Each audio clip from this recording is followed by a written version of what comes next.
नमस्कार, मी श्रद्धा प्रधान। मी आज आहे ना सुरणाचे काप बनवत आहे। आता हे उकळत आहेत, थोडं मीठ घातलं हे उकळताना। आता यांना एकच उकळी काढायची आहे आणि मग नंतर ह्याला सगळा मसाला चोळायचा आणि छान मच्छीसारखे फ्राय करायचे। मी दाखवणार आहे तुम्हाला करताना। आता जरा त्याचं पाणी चाळणीमध्ये निथळत ठेवणार आहे आणि मग त्याला मसाला चोळणार आहे थंड झाल्यावर।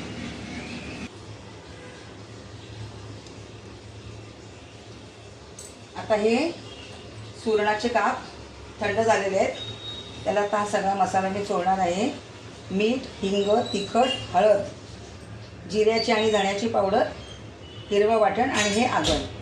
आता हे सगळं एकत्र कालवणार आहे आणि त्याला चोळणार आहे आणि मग नंतर हे सगळं फ्राय करणार आहे। छान गरम गरम तळायचे, छान मस्तपैकी, आणि गरम गरम खायचे, असे छान लागतात एकदम। आता आज रविवार आहे ना, त्यामुळे जरा सुरणाचे काप तळले का मच्छी फ्राय केल्यासारखं वाटतं। आणि शाकाहारी खाऊन खाऊन सगळ्यांना कंटाळा आलेला आहे, त्यामुळे हे जरासं थोडं वेगळं। आता हे असं सगळं ह्याला चोळून घ्यायचा हा मसाला आणि थोडा वेळ ठेवायचं, 15 मिनटं, आणि मग नंतर हे फ्राय करायचे छान आणि जेवायला घ्यायचे गरम गरम।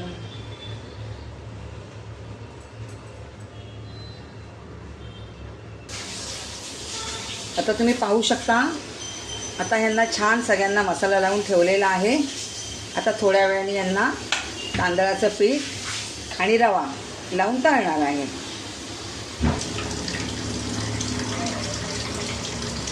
तुम्ही पाहू शकता, हे काप बघा किती छान फ्राय झालेले आहेत, ते मस्तपैकी छान कुरकुरीत। आता हे सुरणाचे काप तयार झालेले आहेत, तुम्ही पाहू शकता।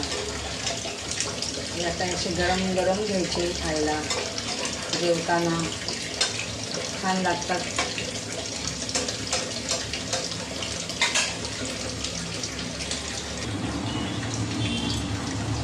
आता आपले सगळे सुरणाचे काप तयार आहेत, तुम्ही पाहू शकता। गरम गरम सुरणाचे काप तयार आहेत। व्हिडिओ आवडला ना?